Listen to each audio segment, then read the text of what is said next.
I caught my wife cheating. Then someone slipped a note under my door. Part 1. The envelope. Look, I don't even know where to start. I've rewritten this a dozen times, trying to figure out how to explain what happened without sounding like a complete idiot.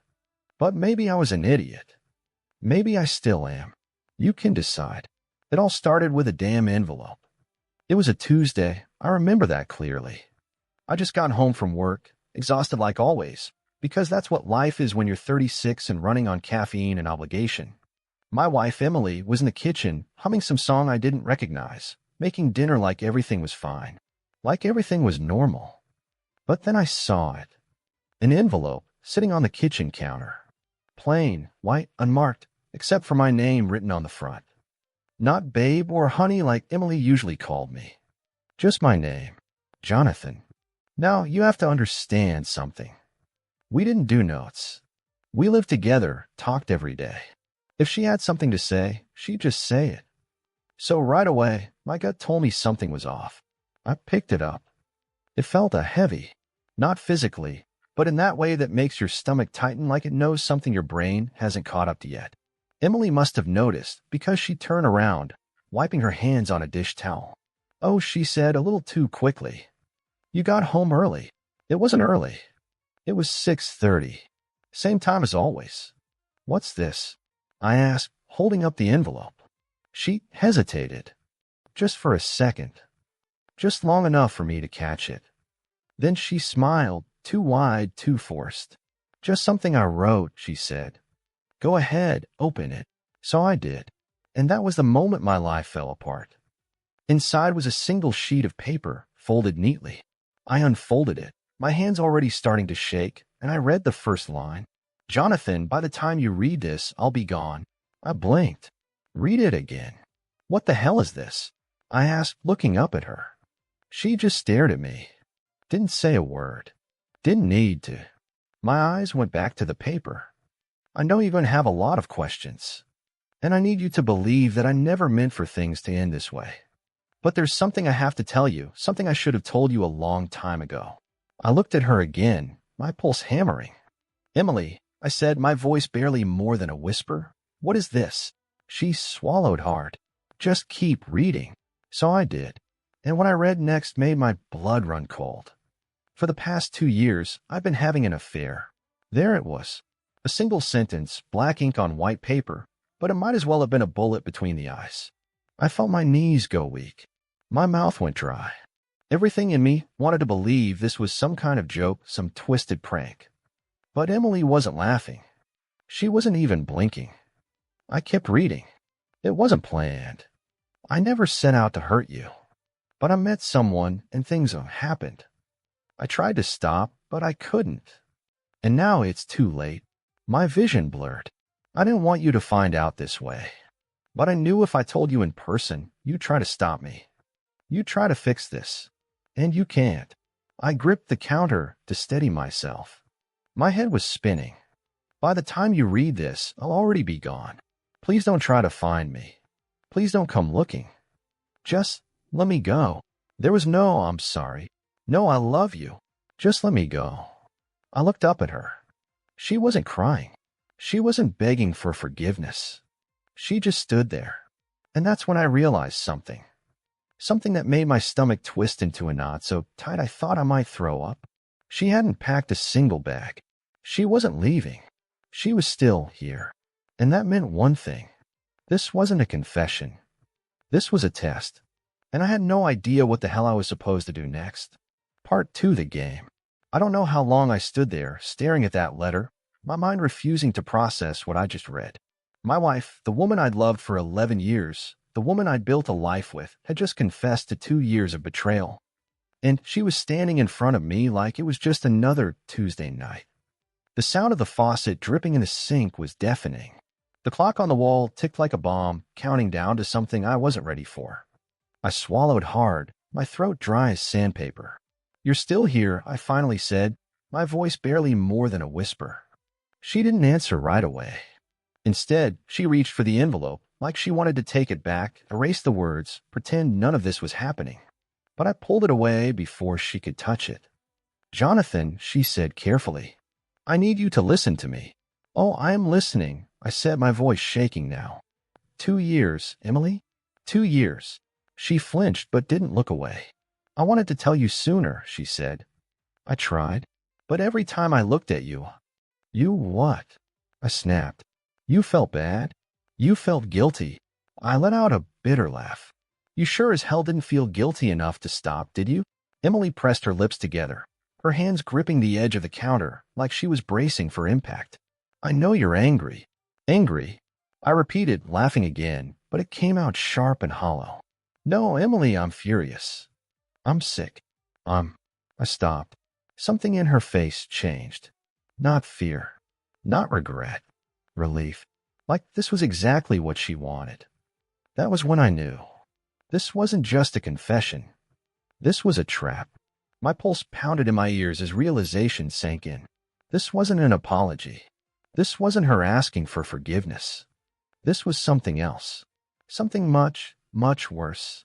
I took a slow breath, trying to steady myself. My hands were still shaking, but I forced them to my sides. Why? I asked. Why tell me like this? Why the letter?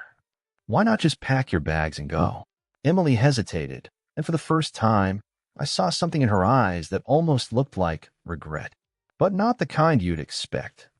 Not the kind that meant she was sorry for cheating. The kind that meant she was sorry I'd figured it out too soon. I needed to see how you'd react, she said finally. A chill ran down my spine. See how I'd react? What the hell does that mean? I asked. She took a step closer, lowering her voice. Jonathan, I need you to listen to me very carefully. I didn't move. Barely breathe. The man I've been seeing, she swallowed. He's not who you think he is. My stomach twisted. Oh, I think I've got a pretty good idea of what he is, I said bitterly. No, she said. You don't. There was something different in her voice now. Something that set every nerve in my body on edge. I waited. Then she said something I never saw coming. He's dangerous. My breath caught in my throat. I stared at her, waiting for her to take it back, waiting for her to laugh, waiting for anything that would make this make sense. But she just stood there. What do you mean, dangerous? I finally asked. Emily's eyes darted toward the window, then back to me. Her hands clenched into fists. I mean, if he finds out I told you the truth, she said, he'll kill us both. The room went silent. Dead silent. The weight of her words sank into my chest like a brick dropping into deep water. I wanted to call her a liar. I wanted to scream at her, tell her this was just another manipulation, another excuse. But something in the way she was looking at me told me she wasn't bluffing. You're serious, I murmured. Emily nodded. I need you to trust me. I let out a shaky breath and ran a hand through my hair, my thoughts racing. I had so many questions, so many things I wanted to scream at her. But one thing became very clear, very fast. My wife hadn't just cheated. She had dragged me into something much bigger than either of us. And now I had to figure out how the hell to get out of it alive. Part 3, the name. I don't know how long I stood there, my mind running in circles, trying to make sense of what Emily had just said. If he finds out I told you the truth, he'll kill us both. 2 minutes ago, I thought the worst thing in the world was my wife cheating on me. Now, apparently, I had a death sentence hanging over my head because of it.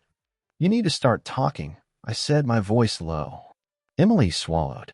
Jonathan, No, I snapped, slamming my hand down on the counter. No more games, Emily.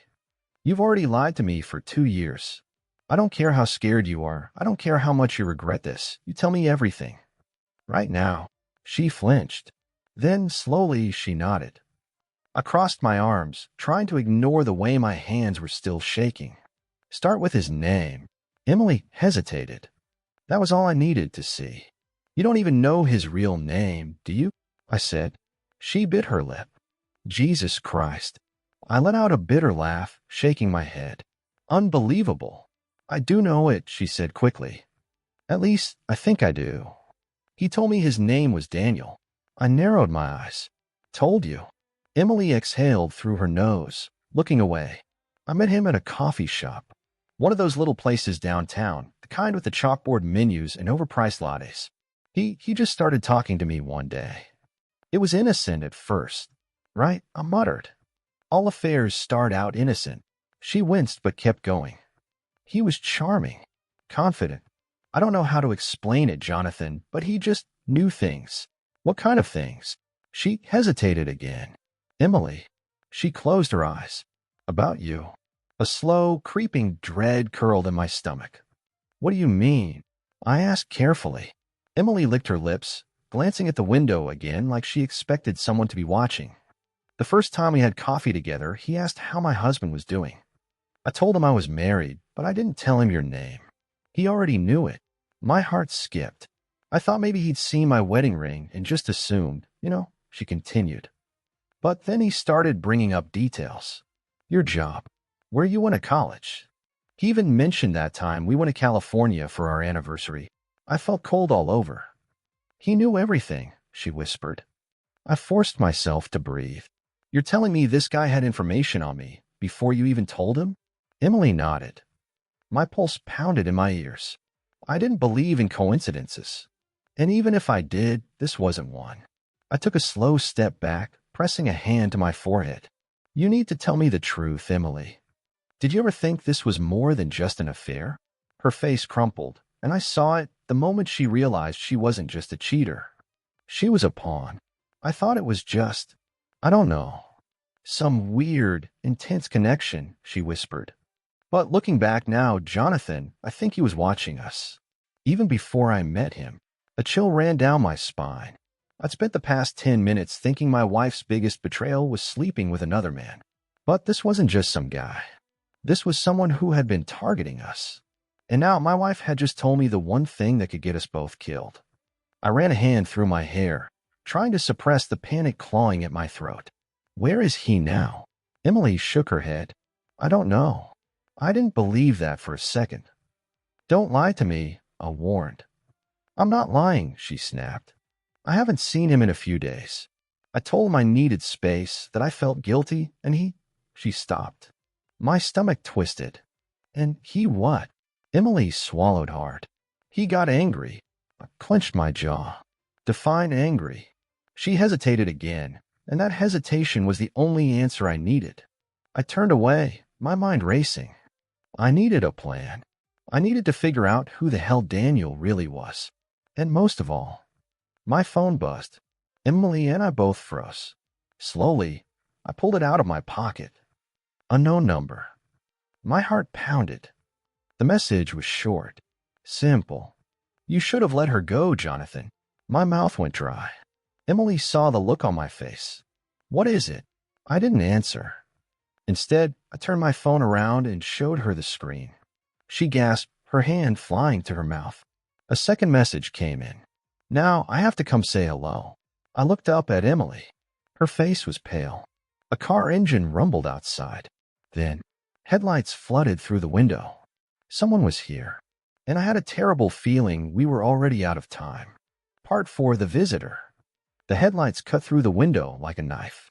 I didn't move. Barely breathed. Neither did Emily. A car door opened outside. Then another. More than one person. I turned to Emily, lowering my voice. Is this him? She swallowed hard, eyes locked on the window. I don't know.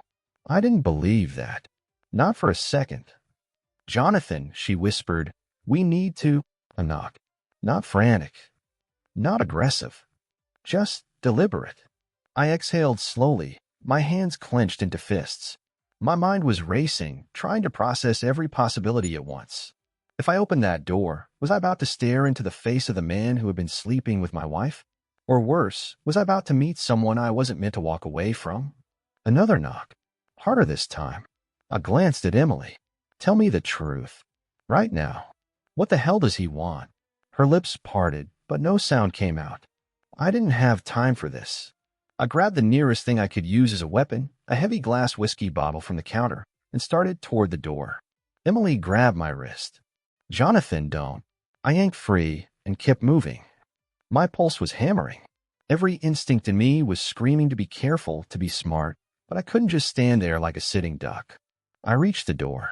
Another knock. This one was slow. Calculated.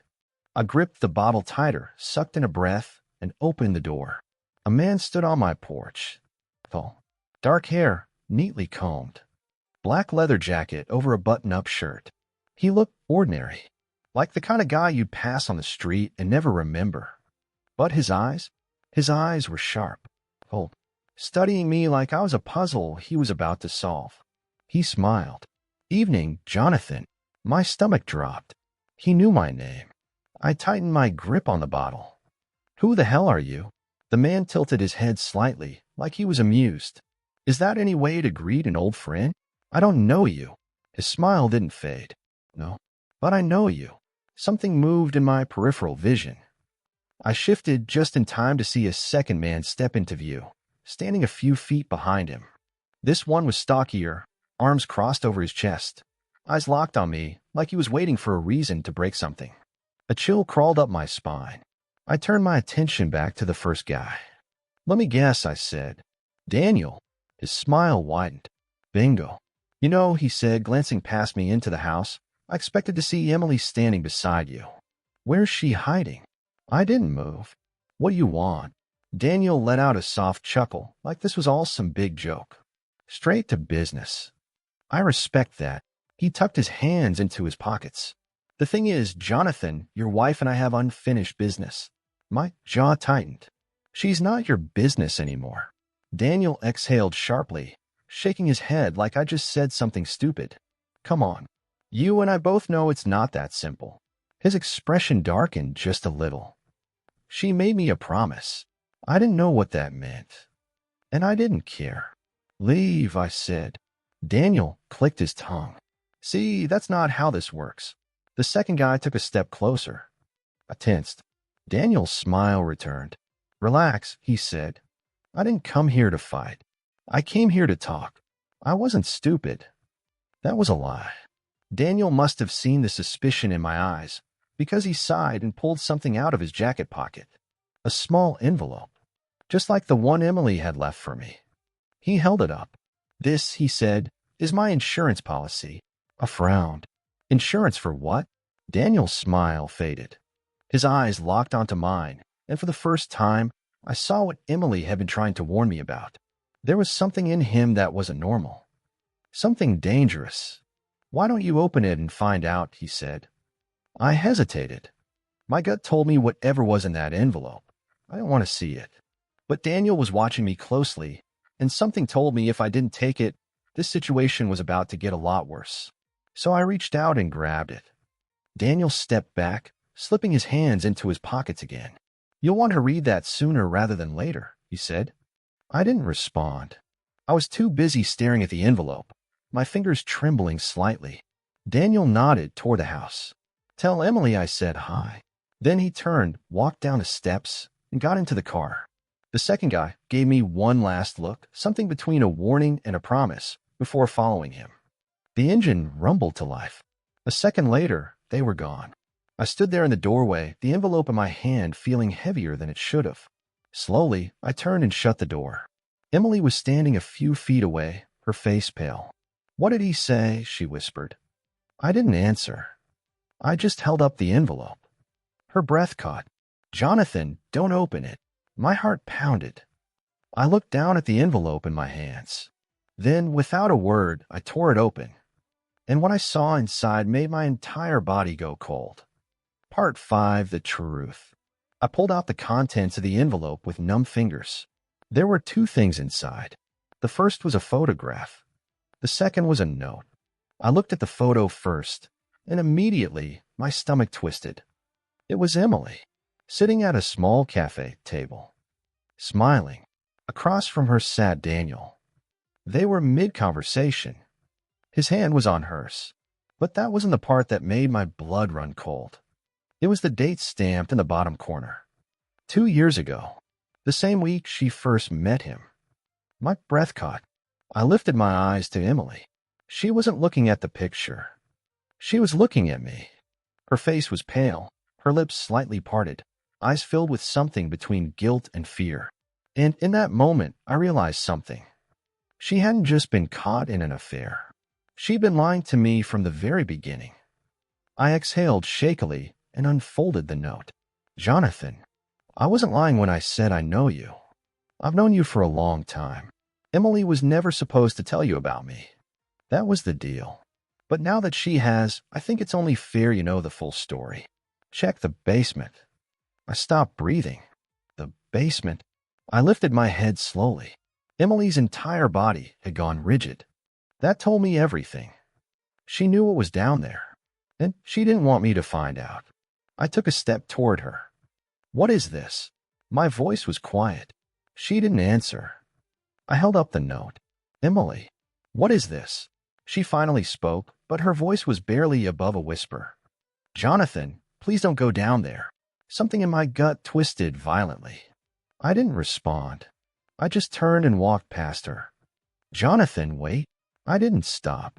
She followed me as I made my way through the house. I could hear her rapid footsteps behind me, her panicked breathing. I reached the basement door.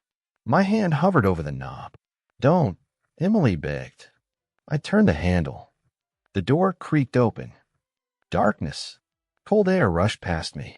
I grabbed the light switch and flipped it on. Dim yellow light flickered to life, revealing the wooden stairs leading down. I descended. Emily stayed at the top. She didn't try to stop me this time. Step by step, I made my way down. My heart was slamming against my ribs. The basement was mostly empty. A few shelves, some old boxes. Dust settled in the corners, untouched. And then I saw it. Against the far wall, almost hidden in the shadows. A second door. A padlock dangled from the handle. Unlocked. I reached out, fingers trembling, and pulled it open. A smell hit me first. Rotting. And then I saw what was inside. I staggered back. My breath left me in a violent exhale. The room was small. No windows. No furniture. Just walls. And on those walls, photographs. Hundreds of them. Of me. Some from years ago. Some from just weeks ago. Me at work. Me at the gym. Me at the grocery store. Me sitting in my car at a red light. Some were close-ups. Others were taken from a distance. All of them had one thing in common. They were taken without my knowledge. This wasn't just about an affair. I had been watched. 4 years. A strangled noise escaped my throat. I turned to face Emily. She was standing at the top of the stairs. Tears filled her eyes. I'm so sorry, she whispered.